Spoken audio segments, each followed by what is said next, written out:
What's up, everybody? Matt Gajewski here. Back again talking college football, and today we are discussing the Week 13 main slate. This is the greasy video. We have already covered all of the marquee games on this very channel, so if you're interested in those, check that out. Today is going to be your requests, everything we did not get to earlier in the week. If you like this content, please consider subscribing or leaving a like on the video. Those two things, they help a small channel like this immensely, so thank you if you have done that. Last thing, if you or someone you know has a gambling problem, please call or text 1-800-GAMBLER. First things first, we are doing this live. We're going to start doing more live content. Right now, we're doing Fridays at 10 a.m. Eastern Time and Sundays at 7:15 Eastern Time. The Sunday show is a recap show. Fridays, obviously, the grease in between then. We record all those ahead of time. So right away in the chat, do you think Cristobal screws up on the road as a big favorite? Virginia Tech is so bad. Not sure how he can mess it up. Brother, I've thought that many times, and Cristobal has found a way. I don't think it happens. In fact, I think Miami should cover the spread. Now, I thought the same thing against Louisville and got beat outright as 2 touchdown favorites. But let's dive into this week's games. We are going to start off with a request from you. Tulsa takes on Army. Interesting game. In the American right now, Army is a 10-point favorite. The total in the game is 45.5. I took a Tulsa side when this was 10.5. You can still find that out there. It might be a little juiced, but I think the 10.5 is worthwhile when you're playing a triple option team. To get to this spot, Tulsa, it's been a relatively good season for them in the American. I've been a little surprised with what they've been able to put on the field. And I think you have to say the same thing about Army so far in this game. I think the biggest things to look at are going to be pace. Obviously, Army's running the triple option, and they're going to be slow and one of the run-heaviest teams in the country. Tulsa's been a bit of a surprise, and currently they sit with the 5th highest pace in the country, and they're more balanced, 62nd in pass rate. So you're going to see Army more than likely slow this team down. Generally, that is what Army tries to do in games anyway, and the team that is slower has an easier time doing that. Now for injuries, Tulsa's been dealing with a couple receiver ones throughout the entire season. None of these are new. Zion Booker, Micah Tease, and Mekhi Miller. They're probably going to be down, all 3 of those guys. For Army, Paolo Gianarelli has been out. It's kind of sporadic with him. He's in, he's out. He's trying to play through an injury. He's an offensive lineman for them. He's important. Jacob Teote at linebacker and Justin Weaver at defensive back are 2 others to mention for Army on defense. They're slightly more injured than Tulsa at this point, but I'm not really super worried about any of those guys. So when we get to the ins and outs of this game, Baylor Hayes is going to quarterback Tulsa. Been a little disappointed with him this year. 58% completion percentage, 6.6 yards per attempt. He has 12 big-time throws, 13 turnover-worthy plays, somehow only 5 picks. He does take a fair amount of sacks. He has 21 of those on the season. But the receivers haven't done him a ton of favors. Now, we've mentioned they've been down like 3 day one starters, so it's kind of what you get when you're turning to backups, but that's led to an 8% drop rate for this team.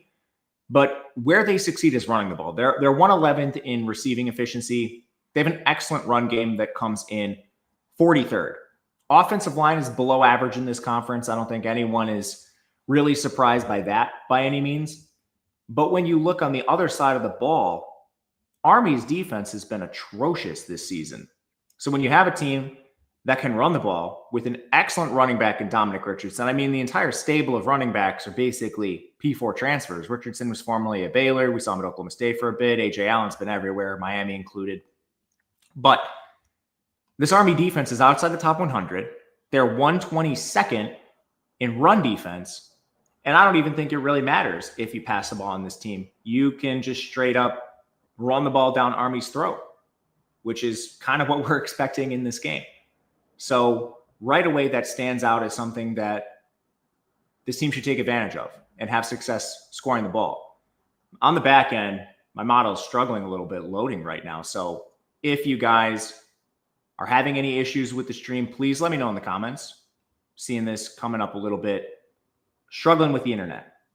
But anyway, we're going to go to the Army side. Obviously, preparing for the triple option is not an easy task by any means. And that's what Tulsa has ahead of them. it's been a pretty good season for Army offensively. Cale Helms has been playing quarterback. This team is never really going to stand out via the pass unless they have some weird outlier signal caller. They don't have that this year. Helms is a 50% completion percentage. Navy has that kind of quarterback. Army does not. And their rushing efficiency has actually been kind of bad this year. They come in 120th, which is a bit surprising. But you kind of look at their strength of schedule. I found a different way to look at this finally. Single-digit win against Temple. I mean, this team barely beat Air Force. I honestly think they should have lost that game. They only put up 24 on Charlotte. Their rushing attack has been somewhat lackluster so far this season. And I think some of that stems from the offensive line. You have an injury like Gennarelli that's not going to be something positive for you. But the rest of this unit is a little lackluster. You essentially have 3 players you can rely on. Like their interior, especially Will Jeffcoat and Brady Small have been fine. But then you go to a backup at the other guard position. Henry Appleton's been a little bit disappointing at left tackle. They need a little more out of this run game. And I don't know where they're going to find the answer for it. They just don't have the studs they typically have had in years past at the running back position. But the most important thing in this game is how is Tulsa going to defend the triple option?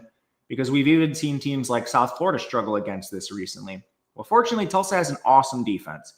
They're 17th overall in the country, and they're 9th in run defense. I won't even get into the pass stats because they have such an awesome run defense.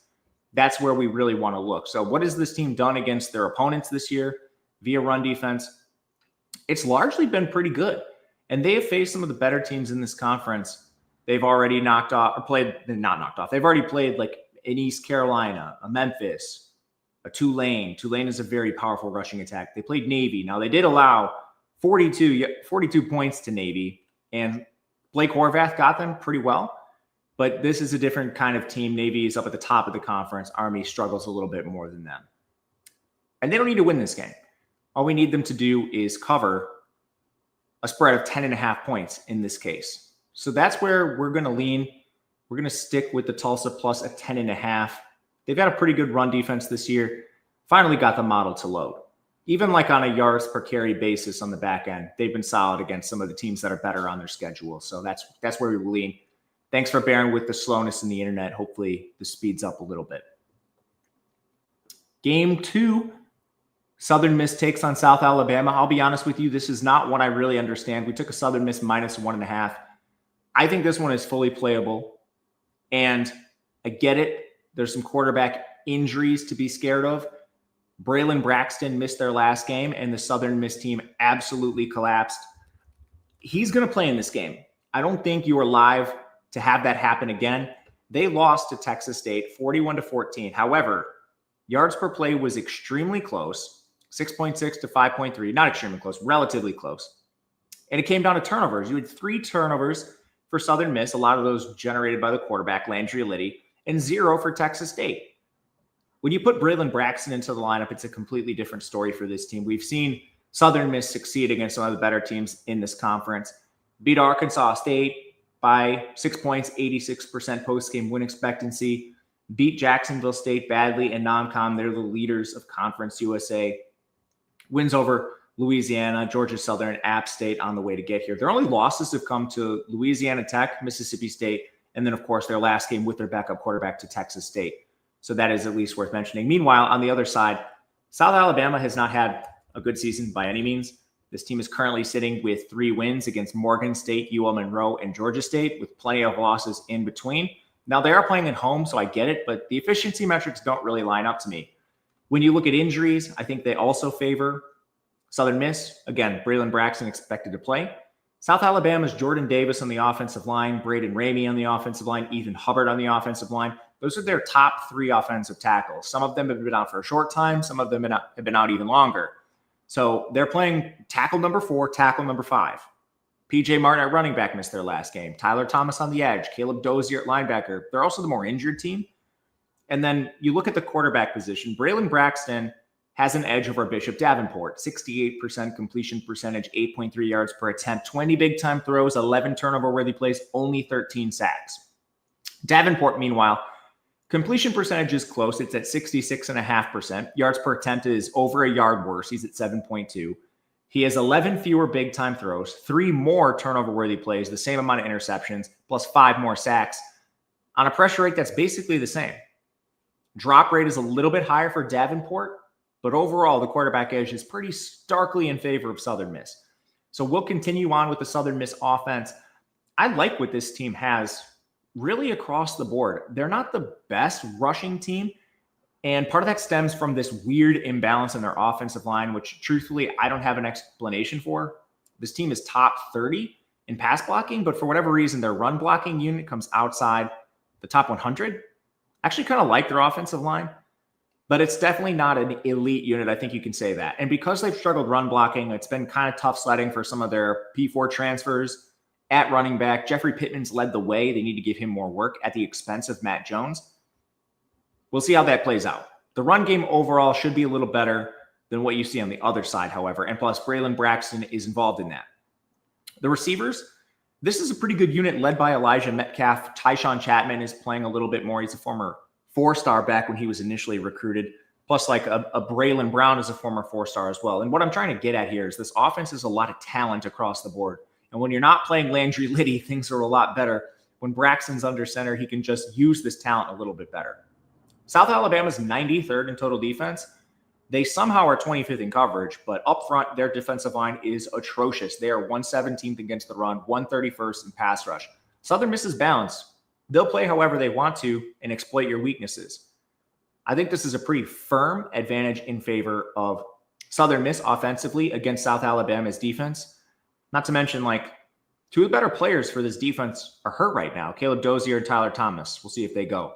But you can absolutely exploit this unit, especially up front. Their defensive tackle room is a big mess. They're led by Ed Smith there, but playing a gnarly rotation. When South Alabama has the ball, I think they will have some offensive success. We talked about Bishop Davenport's stats. They're a little worse than Braxton in most categories. His receivers haven't done him a lot of favors. This team is 69th in receiving efficiency. One change they've made, they're basically a 12 personnel team. So you're going to see them play 2 tight ends almost every single play. And they're using 4 of them. I don't know, man. Their receivers, yeah, they haven't lived up to expectation. It's basically Devin Voisin and Jeremy Scott every play. But I mean, like, I just don't understand, like, the Breck Long, Miller McCrumbie, Rod Gibbs, Trent Thomas, they're weird formations they're using with these guys. And part of that, I think, is the offensive line. Like, you lose your top 3 tackles. You probably just need help pass blocking at some point. So I don't know. This is just a weird nuance South Alabama is doing. They haven't done it all season, but it's a change they've made recently. And I kind of get it. Let's go to the offensive line and why they might be doing this. They're 126th in run blocking, 70th in pass blocking. When you have that many injuries, I mean, like, what are you supposed to do? So I kind of get it. But that's why I think they're using 12 personnel. I think that caps them receiving. Obviously, Voisin's an excellent player, but you just don't have a lot else. Rushing, this team is actually pretty good. Now, PJ Martin's hurt, so we'll see if he returns. He definitely is part of this. But Kentrell Bullock's had a good season. Keenan Phillips had a good season. Those individually are good players, but you also have to face the Southern Miss defense, which they're 11th overall, 30th against the run, 10th in coverage. They don't really have a weakness. There's a lot of good players on this defense. Jamon Tapp, I mean, he came over from Arizona. This is an excellent transfer. He's having a standout season on the edge. They go deep on the interior defensive line with Broderius Lewis, Jaden McKinney. Your linebackers are pretty good. Michael Montgomery is having an excellent season. Chris Jones is not that far behind. And then your secondary, every single starter is well above average. You're probably going to have like 4 or 5 guys from the secondary push all conference in some capacity. Not all first team, but like an Ian Foster and a Josh Moten are live for that. And then you have players like a Corey Myrick and Amir Foster who aren't that far behind. These are very, very hard defense to score on. So at the end of the day, I'm a little surprised this is -1.5. I imagine the quarterback stuff has something to do with this, but this is one we ran to the window. It might be our favorite bet of the entire week. So maybe that's the kiss of death. Be careful with it. But we're going to play Southern Miss. The line hasn't moved. We're completely fine with this. TCU Houston. We have a pick'em in this game. 55 is the total. Really interesting game. TCU is dead. Houston is not out of the conference picture. They would need some chaos to get to the championship game, but they're one of the teams sitting with 2 conference losses.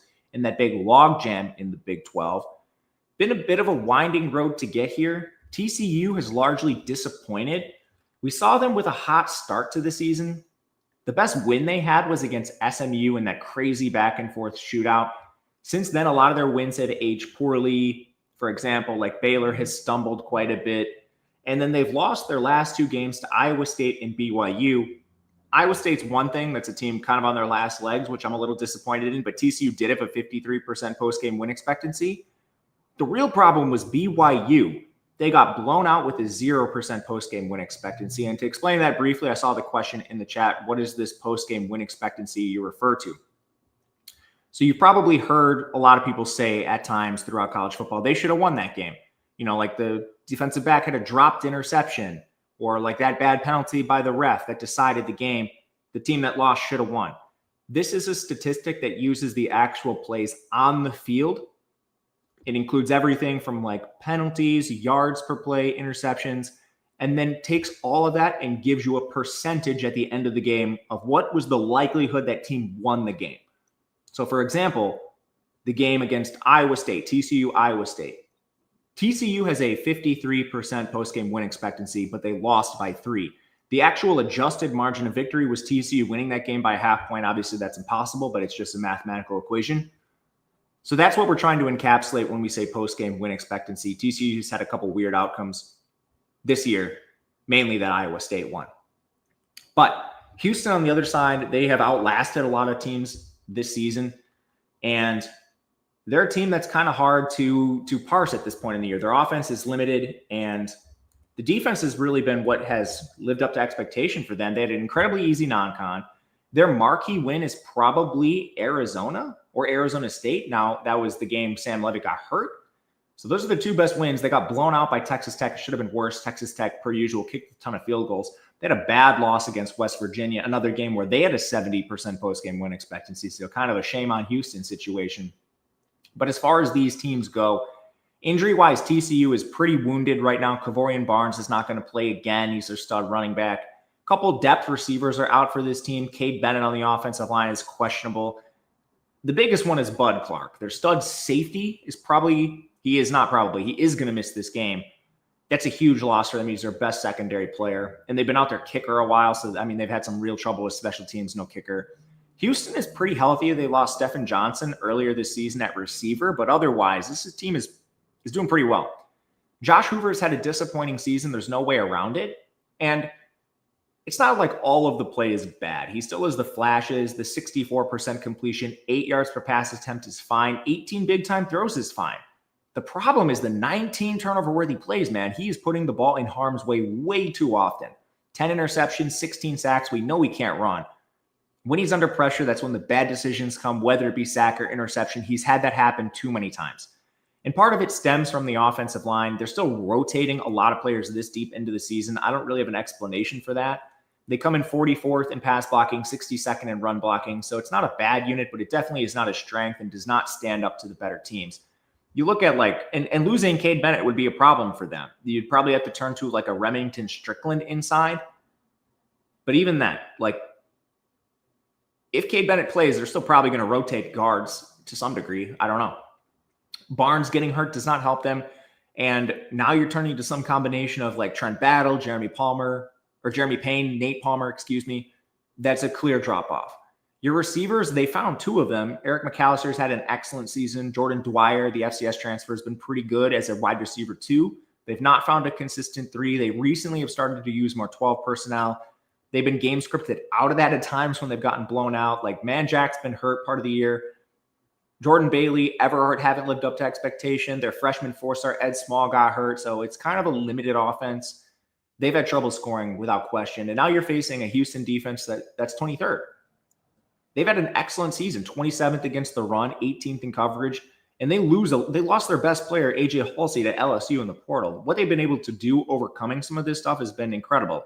This secondary is not easy to throw on. They went and took some transfers from lower level, like their best player, Rook Brown, comes over from Wyoming. He plays safety. They don't have a single weak link at the secondary right now. And with the current construction of TCU's offense, you basically have to dedicate your resources to Eric McAllister. Let's see someone else beat you. And that doesn't even include like A somewhat banged up offensive line. Carlos Allen and Khalil Laufau have been awesome. Eddie Walls, the FIU transfer on the edge, is having a great season. You're going to have your hands full with Houston on defense. This is an amazing unit that's really overachieved compared to expectation this year. Meanwhile, the Houston offense is limited. There's no way around this. Connor Wegman is used as a game manager. And even then, he still has more negative plays than you'd like. A 65% completion percentage for him, 8.2 yards per attempt. All that's good, but similar to Josh Hoover, he has 15 big-time throws, 15 turnover-worthy plays, and 18 sacks. Now, this is another weird offensive line. They are 133rd in pass blocking, but somehow 72nd in run blocking. The player personnel is limited. It's just what it is. You have a couple players that are above average, like Mackenzie Agnello, Matt Wyckoff, Dalton Merriman, who's actually a Texas Tech transfer, but like your center is below average, Demetrius Hunter, your left tackle, Alvin Ebiselli is below average. There's going to be weak points to this. If you can use Wegman's mobility or pass block long enough, the skill players aren't bad. Amari Thomas, the UAB transfer receiver, has been fine. Tanner Koziel is a very unique weapon that Houston has at tight end. A lot of trouble defending him, but they don't have a lot else. In the run game, Dean Connors has been fine. He's an excellent pass-catching back, but it's a limited offense. They're going to struggle to score against the better defenses in the conference. The question is, what is TCU? Where do they stack up? Currently, they are 37th in total defense.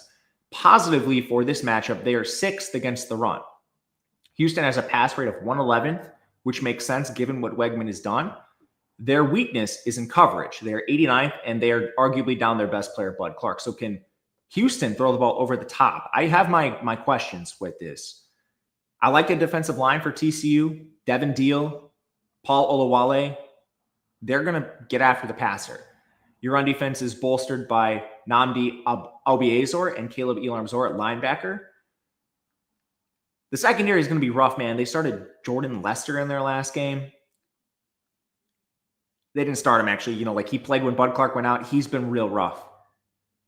It's kind of just Austin Jordan and Jamel Johnson right now, and then you can beat the corners. I think you can beat Lester, the replacement for Clark. I just am not sure if Houston is going to be capable of taking them down via the pass. I guess we'll find out, but all of this brings me towards an under in this game. There are some juiced 55.5s out there. Pace is above average, but I wouldn't be surprised if the team's slow a little bit for this game, especially Houston with that pass rate being where it is. Both defenses are strong and have advantages over the opposing offense. For me, it's got to be the 55.5. So we're kind of waiting to find a better number or just better juice on the 55.5. We're going to see where it comes in, but that is where we side tentatively. We'll see where it comes up. Next up, East Carolina, UTSA. Really fun game in the American. East Carolina battling for the conference. Probably not going to get there, but they still have a chance. Need some help. They're 2.5-point favorites over UTSA in a game with a total of 62 points. I won't lie, right away, I got to kind of take an L on East Carolina. I thought this team was going to be worse, and a lot of this stemmed from the offensive line, but got to give flowers where they're deserved to Caden Hauser. With that said, East Carolina lost the game to NC State. It appears closer than it should have been. They had an 8% post-game win expectancy against that team. NC State had some dumb plays in the game. Anyway, also lost to Tulane. That was another game with a 4% post-game win expectancy, where Tulane did all right, we're going to drive all the way to the red zone and kick a field goal. Did that about 4 times, and had some other plays that cost them points. That probably should have been like a 45-19 victory for Tulane. But meanwhile, you can't knock East Carolina's wins. Memphis, now Brennan Lewis was hurt in the game, but still an incredible win. They beat kind of a upstart Temple and Tulsa team. They beat Army, who's always a tricky team to play for. Coastal Carolina. Now that was Coastal Carolina's backup quarterback played in that game. But overall, it's been a pretty good body of work for East Carolina. Meanwhile, on the other side, UTSA has been wildly up and down this year. Their best win by far was that blowout of Tulane in Week 10. After that, they got blown out themselves by South Florida. They got blown out by North Texas. They also lost a game to Temple. They did have a 52% post-game win expectancy there. And their other loss to Texas State, 55% post-game win expectancy. So I'm kind of the impression that this UTSA team has been a little unlucky this year, and they're actually a little better than we think. So to get to the injuries, Right away, ECU did have kind of a big one in their last game. Yannick Smith at receiver sprained his ankle. I don't know if he's going to play here. That would be a big loss for them. He's a huge weapon, a former 4-star receiver. Rashid Reason at corner has been out for a while. UTSA doesn't really have any new ones. KK Meyer, defensive back, Luke Lepezi on the interior offensive line, and Willie McCoy at receiver. Let's start with ECU's offense. The big reason for their success is Caden Hauser. 66% completion percentage, 8.1 yards per attempt. He has 23 big-time throws, 23. 11 turnover-worthy plays, 5 interceptions. He's only taken 12 sacks, which is an utter miracle behind this unit. A miracle. Wide receivers have an 8% drop rate, too. It's crazy to think that this could be even better if we saw the players at skill positions just hang on to the ball. So on that offensive line, I don't really think there's too much to discuss at this point. It's a bad unit. They're outside the top 100 very clearly.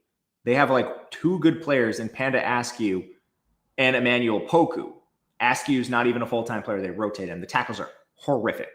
Now, Hauser is so good at buying time in the pocket with his legs, and the offense is so well designed that this has not mattered. So at some point, I'm just kind of overlooking the offensive line. Unless the opposing defense is an incredible pass rush, this just hasn't mattered. So now your receiving core, you're down Yannick Smith potentially. I think Anthony Smith, Brock Spalding can step up and play just fine. Peyton Mangrum is a South Carolina transfer. He's someone that could play for them. They have a deep wide receiver core, so I'm not super worried about this. The run game has overcome a lot of those offensive deficiencies too with Marlon Gunn and London Montgomery. So I kind of still think this offense has success, especially UTSA's defense has been non-existent. 122nd in total defense, 125th against the run, 108th in coverage. There's not really much to write home about at all. You try to find bright spots, or at least I try to with the best players.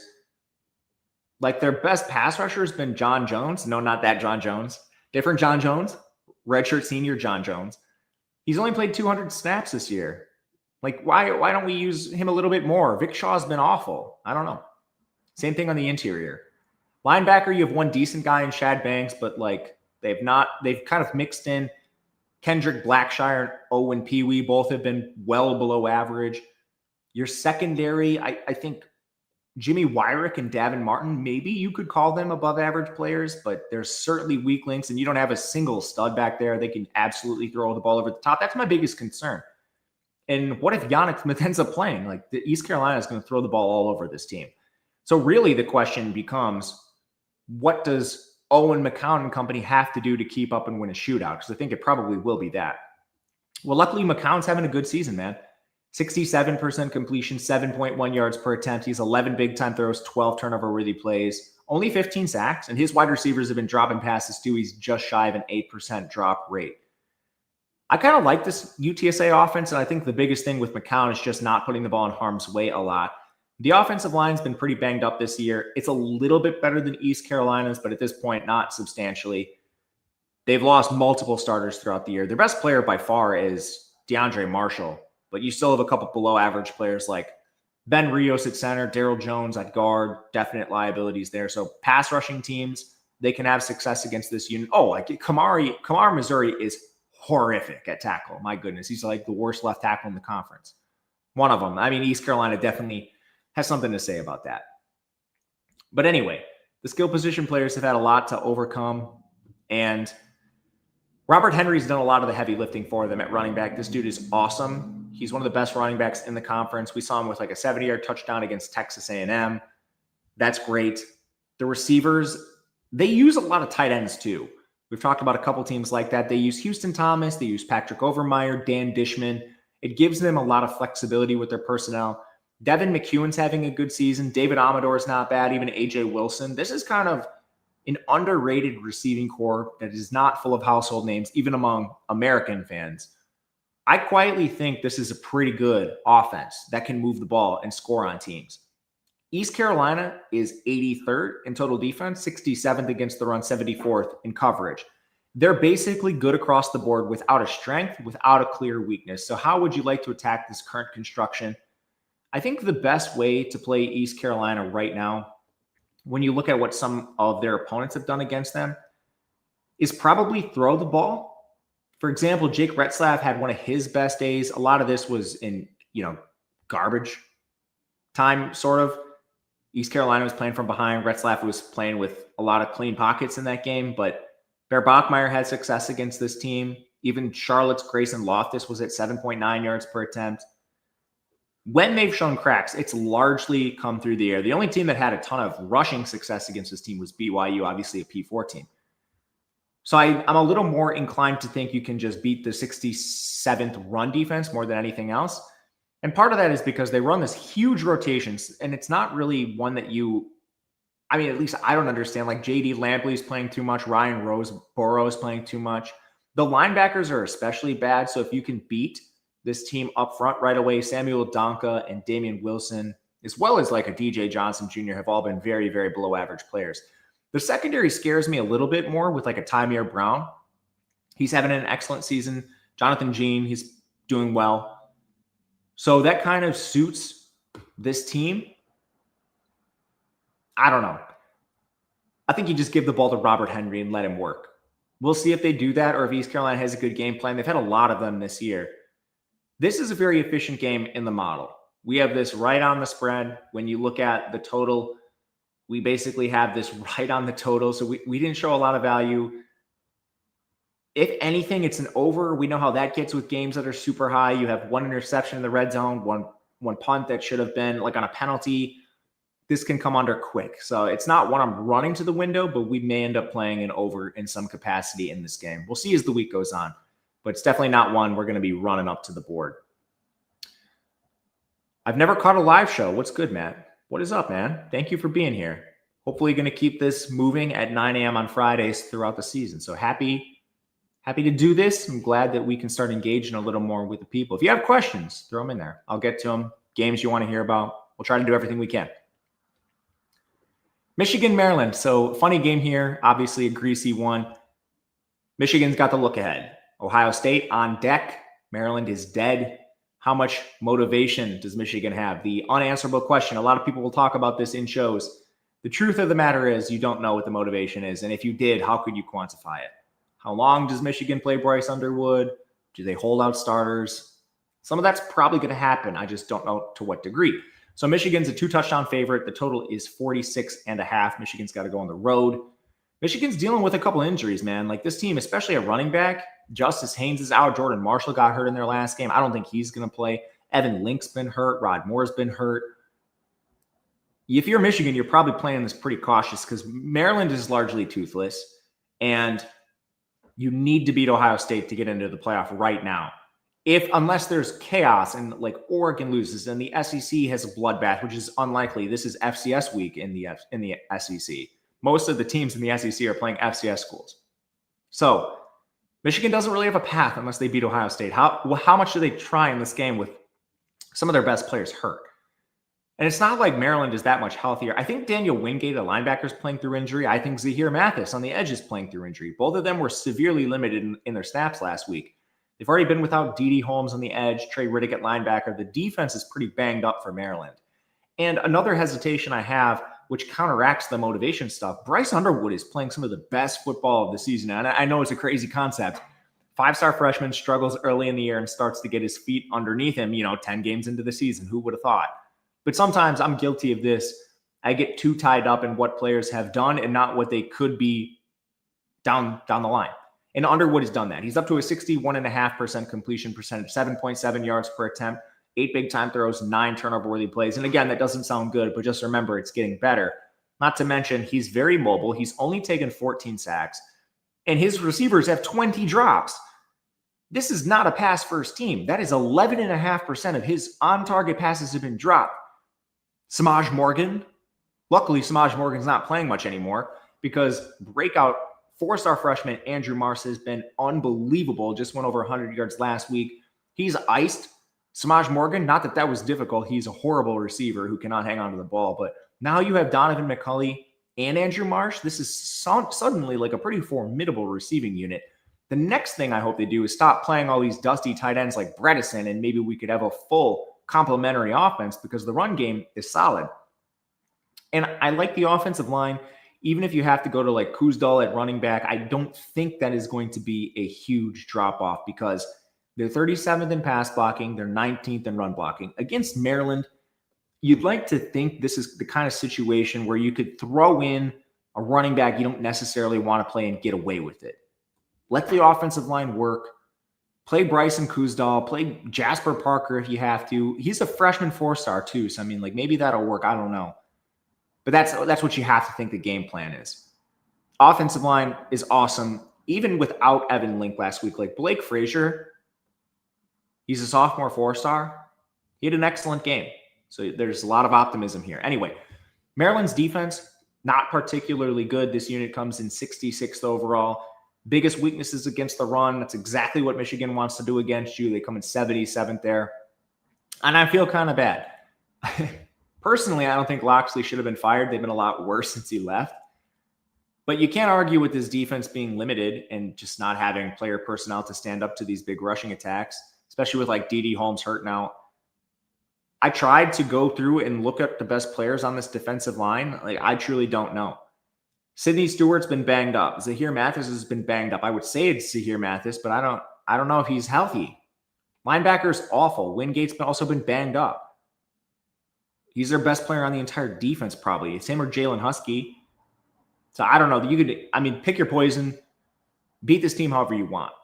Meanwhile, Maryland, Malik Washington's not really dealing with a lot. I'm kind of impressed at times with the 4-star. He makes mistakes that a freshman's going to make, but 58% completion percentage, 6.1 yards per attempt. He has 12 big-time throws, 10 turnover-worthy plays, 7 interceptions, only 4 sacks. That's actually incredible.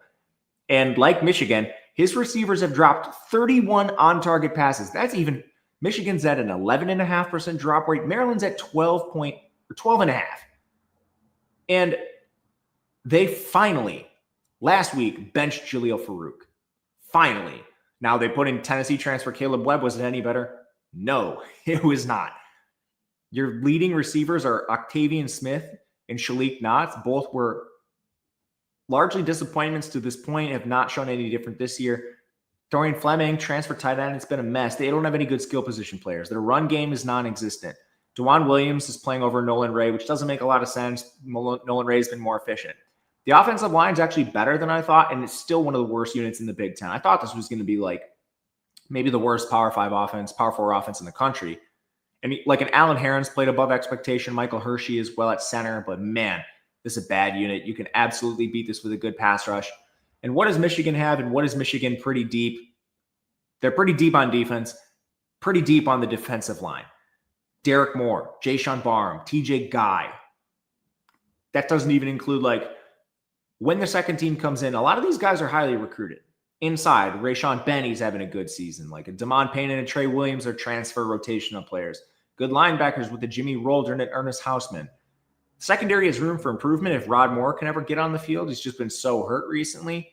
And if you can beat Michigan over the top, this is the easiest path to success. But even like a Jair Hill's having a great season. Mason Curtis, Brandon Hillman, all of them are having good seasons. So it might be the path of least resistance. That doesn't mean it's an easy path. They're still 36th in coverage. That's their worst unit overall. We show a little bit of value on Maryland, given Michigan is going to be without some starting players, but I don't think it's worth taking. You have to sort of parse between, okay, Michigan's playing a lot better. That was expected given their youth versus their motivation. And those are unquantifiable for me personally. So it's probably going to be one we stay away with at a double-digit spread, but one that's at least interesting and a fun game to watch. Next, Baylor, Arizona. One I struggle with, 7-point spread in favor of Arizona, 62 total. I struggle because Baylor on paper should be the better team. They have more talent. Now, a lot of it's injured, but they've not lived up to expectations. Meanwhile, Arizona does not have a lot of talent on paper, and somehow they've been able to succeed and beat teams. For example, the resume for Arizona, quietly getting more and more impressive. Last 3 games, they beat Colorado, Kansas, and Cincinnati being their best win. Also have a victory over Kansas State. Their losses are mostly close. BYU, 4 points. Houston, 3 points with a 56% postgame win expectancy. The only time they embarrassed themselves was Iowa State. So it's been a better than expected season for Arizona. Meanwhile, Baylor, they do have a non-conference victory over SMU, and a pretty good showing against Auburn, too. This team did lose to Arizona State, TCU, Cincinnati, and most recently Utah. Their last 2 losses have not been pretty at all. Double-digit losses by more than, 21 points to Cincinnati. And 17 points to Utah? They got absolutely blown out in both of those games. So Baylor's sort of limping into this contest. And injury-wise, a lot of them are pretty hurt. Ashton Hawkins, he's going to miss the first half of this game. Then you have Omar Agbadedian on the offensive line, Phoenix Jackson at linebacker. He's been out for a while. Trevion Barnes at linebacker has been out for a while. Arizona, a couple players to mention. Tristan Bounds on the offensive line. Toali Savea at defensive tackle. Marquise Groves Killebrew at defensive back. Javian Cole at defensive back. Trey Smith on the edge has been out for a while. And Myron Robinson, a linebacker. He's more of a rotational guy. He's been out too. Can Sawyer Robertson take advantage of this? I don't think so. 61% completion percentage, 7.5 yards per attempt. He's 24 big-time throws, 18 turnover-worthy plays, 9 interceptions. It's almost like the Josh Hoover thing, copy and paste. He doesn't run a ton. He's taking 17 sacks. 17 sacks combined with 18 turnover-worthy plays. You're living a dangerous style, man, especially when your defense is horrible. Their run game is really disappointed this year. They lost Pendergrass to start the year, but it shouldn't have mattered that much. Offensive line's 94th in pass blocking, 58th in run blocking. That unit is basically right on average this year. They just needed him to be better if that's the case. Omar Agbedian is their best offensive lineman. If he doesn't play in this game, this could be a complete disaster. I don't know. I love their pass catchers.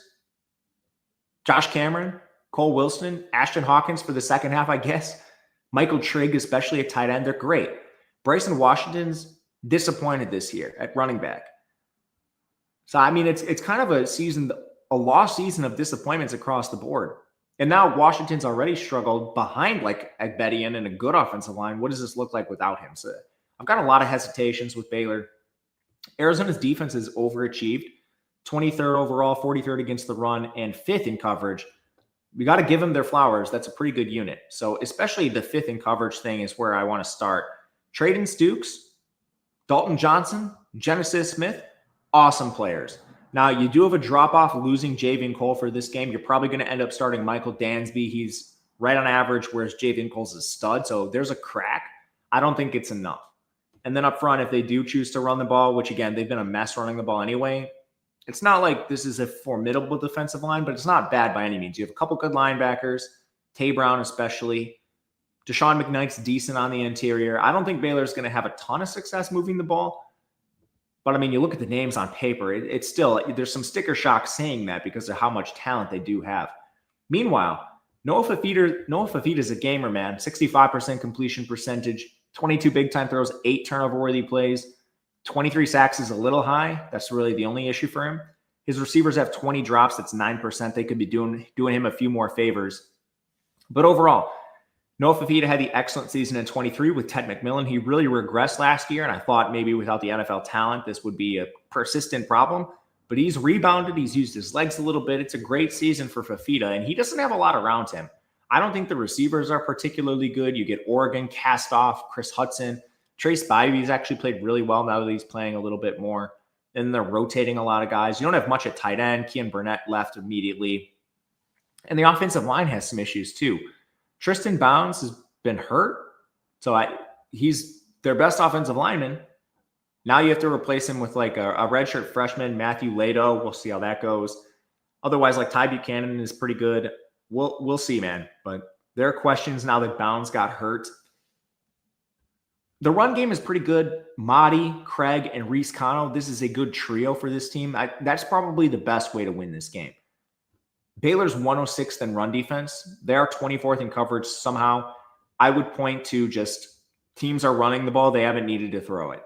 So most of this unit's kind of untested, man. Still, with that said, the best players are in the back end, like a Jacob Redding and a DJ Coleman. But, man, up front, so losing your top 2 linebackers, Phoenix Jackson, Trevion Barnes, hurt. They haven't had anyone step up to replace them. Cooper Lance is the only competent defensive lineman. Everyone else has had a horrible season. Jackie Marshall got hurt right away. He's never come back to form since that injury occurred. Devontae Tizino's on average. DK Kalu is below average. Jackie Marshall's been below average. It's just a mess. Arizona's probably going to have success running the ball in this game. It's a lot of points. We make it right around the 7. So tentatively have an Arizona side. I don't know if I'm going to end up playing it, but that is where we lean in this game. One I did play in the Big 12. Kansas hits the road to face Iowa State.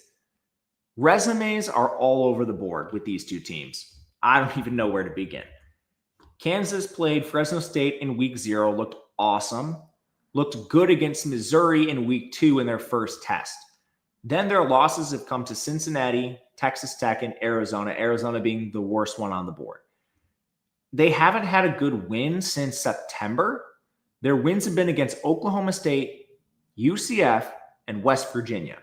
Now, most of them have been resounding victories, but we haven't seen a lot from this team recently, and it's a pretty weak schedule overall outside of the close Missouri loss. So I have immediate questions with Kansas. But meanwhile, Iowa State, man, this team has been living so dangerously and should have multiple losses. They have Kansas State, they win. They had a 21% post-game win expectancy. Somehow this team beat Iowa. I don't know how that happened. They beat Arkansas State, Arizona, and TCU. Even the TCU game, 47% post-game win expectancy. They lost to Cincinnati by 8. They had 1% post-game win expectancy. Lost to Colorado by 7. That's not good. 68% post-game win expectancy. Lost to BYU 41-27, 62% post-game win expectancy. And then Arizona State 24-19. That had an 11 post-game win expectancy. So honestly, when you take all the post-game win expectancies, they should have the same record. They should just have a couple losses to different opponents. Same thing with wins. Anyway, volatile game between these two teams, but we're going to back Kansas. Hopefully I can tell you why. First off, injuries are atrocious for Iowa State. Gabe Burkle at tight end, they use him. Every defensive back starter is done at this point. Jontez Williams, Jeremiah Cooper, Jamison Patton, Tayshaun James, Josh Patterson are all hurt. So you have legitimately an entire secondary of backups. I'm not sure I've ever seen this. For Kansas, Daniel Highshaw is questionable at running back, and they have LaShawn Williams behind him, so it's not even the most impactful injury. Jalen Daniels has been up and down, but most of it's been up this year at quarterback for Kansas. 64.5% completion, 8.1 yards per attempt. He has 14 big-time throws, 11 turnover-worthy plays, 17 sacks. This is another team that is a 9% drop rate. I know it seems like we're talking about a lot of teams that have these drop rates. Yeah, this is the greasy show. So that's kind of why we end up here. One thing Kansas has done increasingly is use 12 personnel, which is an interesting deployment of their players. I thought their receivers would be fine, but really it's kind of just been Emmanuel Henderson who has stepped up for this team. They haven't gotten a lot else. Cam Pickett has been a decent compliment, but the FCS guys like Canty and Wentz have not really gotten it done. So now you're seeing a lot more Bowden Grown from Rice. Leighton Cure is playing a fair amount. This might bounce back towards more 11 because Carson Bruin got hurt, but I don't know. The run game is where this team really succeeds, Daniels being a part of it, and then both LaShawn Williams and Highshaw have had their moments for this Kansas run game. Offensive line is pretty good. They have one absolutely awful player. It's Calvin Clements. I wish they would just play Nolan Gortzia instead of him, but they won't. So one thing they've done, too, is they have used a few more of these 6 lineman plays. They did that 14 times in their last game, so that's at least worth monitoring. Anyway, they want to run the ball. We know this. Iowa State was already fragile up front, and then their entire secondary got hurt. So coming into the year, this was Iowa State's big weakness. You have one good player. It's Dominique Orange, and he's also been banged up multiple times this year. That has remained the case. Their only above-average defensive line starter is Dominique Orange. They have no one good on the edge. Tamatoa McDonough has been a disaster, and then they're largely playing 3-down linemen. And when Orange comes off the game, Samir Hawk is horrific. Linebackers behind him, it's been a mess. Caleb Bacon's been splitting time with Kyle Brazina now. Cooper Ebel's been the leading linebacker. He's the worst of the 3. And now your secondary is down to just Marcus Neal among proven commodities. Everyone else started the season basically as a backup. Trey Bell's been okay. I mean, you could throw the ball over the top absolutely if you want. Expecting a lot of offensive success from Kansas in this game. The only real hesitation is they've gotten in their own way a lot. No sacks, no turnover-worthy plays from Daniels, and we should be good. Rocco Becht is below a 60% completion percentage suddenly, 59.5, 7.5 yards per attempt. He has 13 big-time throws, 9 turnover-worthy plays, 18 sacks. And honestly, I would argue Those are good numbers for the environment. One thing that he struggled with, receivers have an 11% drop rate. Again, we keep talking about these teams with a lot of drops. Iowa State's an exclusive 12 personnel team. I hesitate to say that for this game with Burkle hurt. Now, they still probably will use Ben Brahmer and Tyler Moore every play just because their receivers are so bad. But you never know. Maybe they do turn back to more 11 personnel. They don't have the bodies for it. Brett Eskilsden is your number 1. Chase Soule is your 2. Maybe you flip them. Chase Soule was banged up to begin the year. But Townsend only played 10 snaps in their last game. The UCF transfer is 168 snaps on the year. He's a mess. They just don't have the players to catch the ball. Abu Sama got hurt a couple weeks ago. He returned. He only got 8 snaps off last week. Carson Hansen, luckily, is still pretty good. But your O-line has problems. They've been better than I thought they would be coming into the year. But what does that mean? Well, they're 90th in pass blocking, 61st in run blocking. Yeah, last year they were outside the top 100. They've crept to below average, slightly below average, but it's still not a good unit, and it's hurt back. So I don't know. This offense has really struggled recently. Kansas on defense, they come in 51st. It's not like they have a good defense, but it's not bad either. Their clear strength is their secondary, 35th in coverage. They are 105th in run defense. But I hesitate. I wonder if there's a ceiling. The edge rushers are actually pretty good. Justice Finkley and Leroy Harris. Their defensive line, the interior, is running a pretty wild rotation. I don't really see a weakness there, so I'm kind of confused how they got so bad. One thing I think that might have affected them is just their linebacking room. Bengali Kamara's had multiple targetings this season. They've had a lot of injuries, like Jason Gilliam got hurt right away. Joseph Sipp got hurt right away.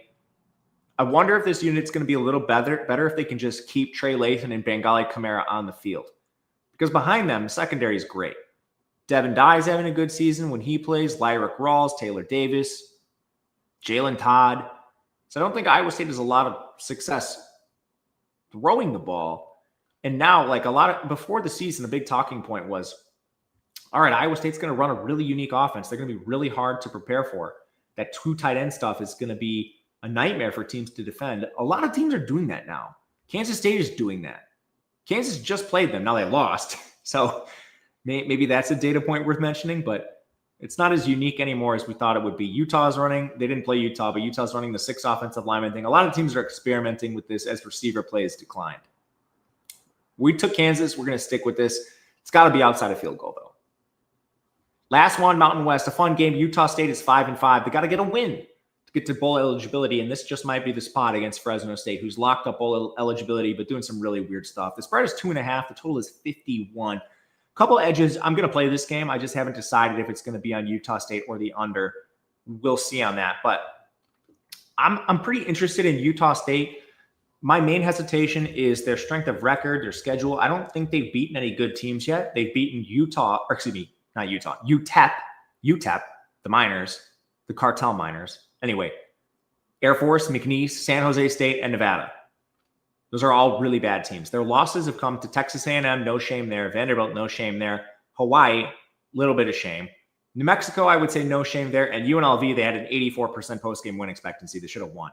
This is a pretty dynamic offense. It's a very weird one. It's led by Bryson Barnes. 62.4% completion percentage, 8.6 yards per attempt, 16 big-time throws, 9 turnover-worthy plays, 3 interceptions. He has taken 31 sacks. Now, this team has, they play at the speed of light. They're 19th in pace, and they're very pass-heavy. They're 39th. There's a lot of opportunities to get sacked because you're dropping back so much. His pressure-to-sack ratio is actually not outlandish, even though the raw sack number is pretty high. But this team is super weird. They're only using 2 receivers, and Brady Boyd and Braden Pegan are awesome. They have a ton of 12 personnel, Brock Lane and Josh Sturzer. That's not been a fantastic skill position group for them. Backup QB Anthony Garcia plays receiver a lot for this team. So they're configured in a weird way. You see some 21 personnel, which is 2 running backs between Miles Davis and Javen Jacobs.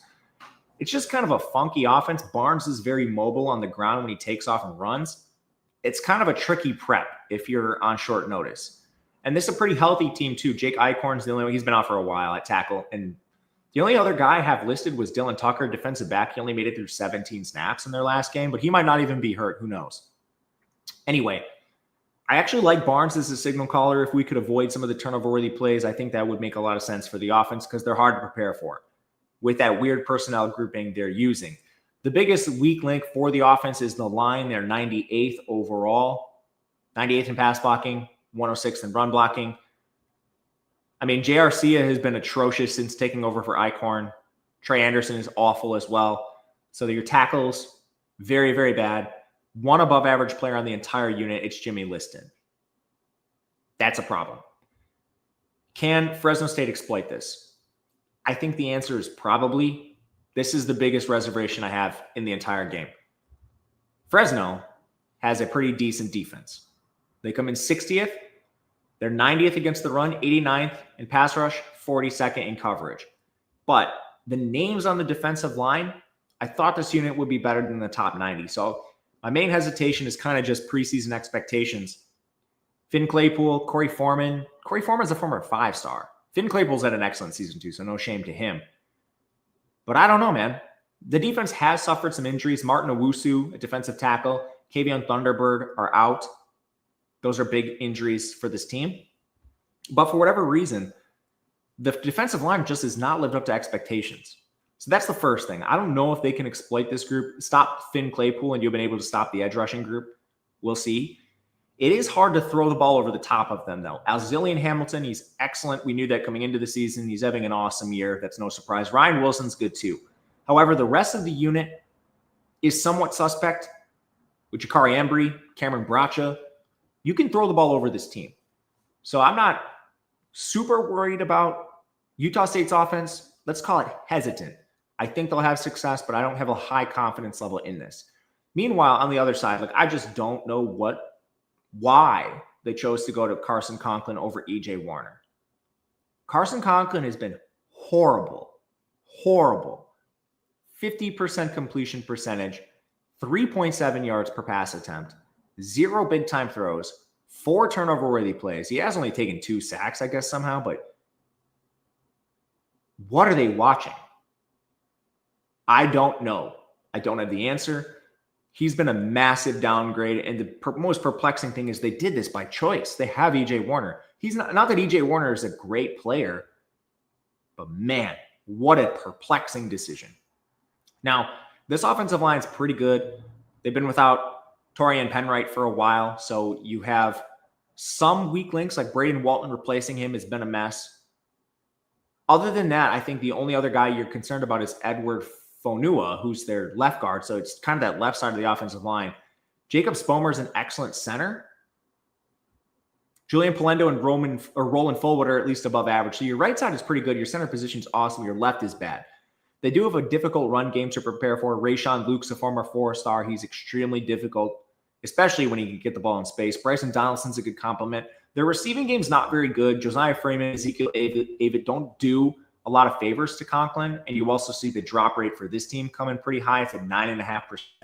They are 107th in receiving. So this is a one-dimensional offense. And the thing I'll say about this, their pass rate has lost Conklin to horrible receivers. So up in the and that's it. I immediately wonder how they're going to move on and have success. We'll see.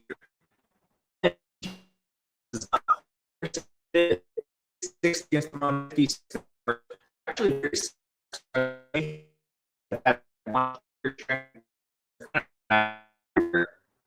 so the big thing is, can they stop the run? And I think you have a couple guys that can potentially do that. They're stronger inside than on the edge with Gabe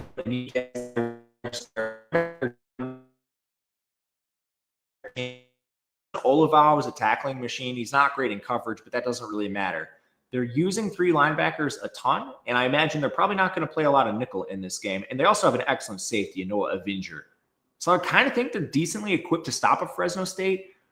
I also just don't really buy this Fresno State team, man. We didn't talk about their schedule, and a lot of it's not going to matter because they played a ton of games with EJ Warner. They got blown out 23-0 against San Diego State. They averaged 3.5 yards per play. They beat Boise State 30-7 in a game. Listen to this. 3.3 yards per play for Fresno State to 3.1 for Boise State. Somehow Max Cutforth, the Boise State backup QB, outdueled Conklin for worst quarterback in the game. That was an atrocious contest where Fresno State averaged 1.7 yards per pass, Boise State 3.1. My God, that was a horrific game. And last time out, they beat Wyoming, 4.2 yards per play for Fresno State. Wyoming was at 3.1. That game, Wyoming ends up benching their QB. You move to Mason Drew. I mean, how much luck goes into this? I think this Fresno State team is going to get pounded in some game before the end of the year. I just don't know where it's going to be. Maybe it'll be the bowl game. But right now, I think I'm talking myself into a Utah State side. I think the under is also live because of Fresno State's inability to score. But I think right now, Utah State makes a little more sense to me than the under. But let's check the chat before we get out of here. Again, appreciate you guys all being here. Even if you didn't comment, appreciate you guys. User JI, just going to say it like that. You have a lot of numbers and letters behind your name. Arizona's my favorite bet of the week. Hoping your analysis confirms it for me. Pottle still has it at 6.5. That's a good number. It actually might go down to that. I've seen some Baylor money come in. I'm not really sure why, but I prefer Arizona as well. Any thoughts on ODU North Texas? Kind of want to lay the points with both of them. So let's take a look at those games briefly. I'm not going to have graphics, so I'll take that off the screen. First one, you said Old Dominion. So let's search this game in the back end of the model. I did not do deep dives on these, so we'll fire from the hip a little bit. Playing Georgia Southern, model currently has this minus 9.9. So that would suggest a little bit in favor of Georgia Southern against the spread that is. I think the problem with Old Dominion this year has really been their defense. Recently, they've kind of been on fire. Their only two losses, I mean, the Marshall loss is probably the most concerning, but the ones you really look at, like Indiana, James Madison, getting blown out in those games, especially the James Madison one, is not particularly good. Indiana was close, but some turnover stuff kept that one closer than it should have been.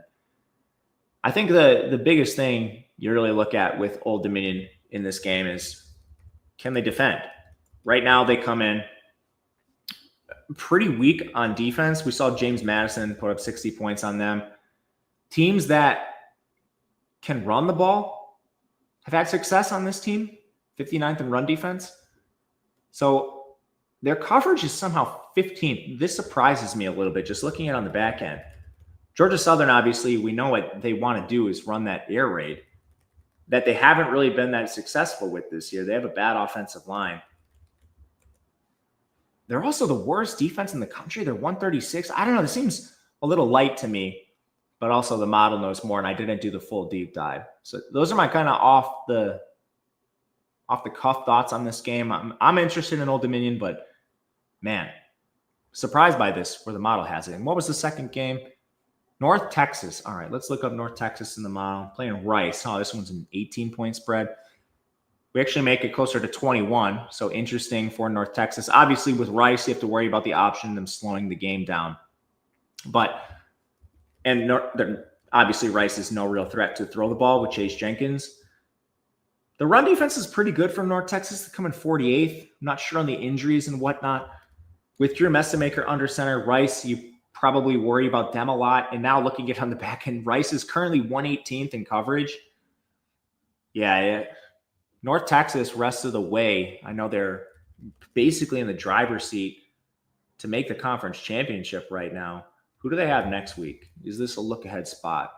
Temple. Very easy schedule the rest of the way for North Texas. You could convince me to take this. We show this closer to 21. I'm going to do some work on this one after the show because you bring up a pretty decent one. It's hard to deep dive all the games, but I appreciate the suggestions. We'll look at this closely. Will we see if live for hoops? Yes, I want to do hopefully I don't know what time. If you have a suggestion for a time, let me know. I think the morning would be better so then the content has some sort of shelf life for hoops, maybe like a 9 a.m. Central, and just run that Monday through Saturday, maybe Sunday when there's the opportunity to. That's my lean right now that live is working a little bit better, but I don't know. I would appreciate some feedback on that for the hoop shows. The cadence is a little bit easier just because it's every day and all the games are at night for the most part, during the week at least. So that's why I think the cadence would be a little easier to just do a set time every day. But we'll see on that. Still debating it. Again, thank you guys for being here. Much appreciated. Leave a like, subscribe to the channel, all that fun stuff. But otherwise, we'll be back again next week for Rivalry Week. Until then, good luck. We will see you guys later.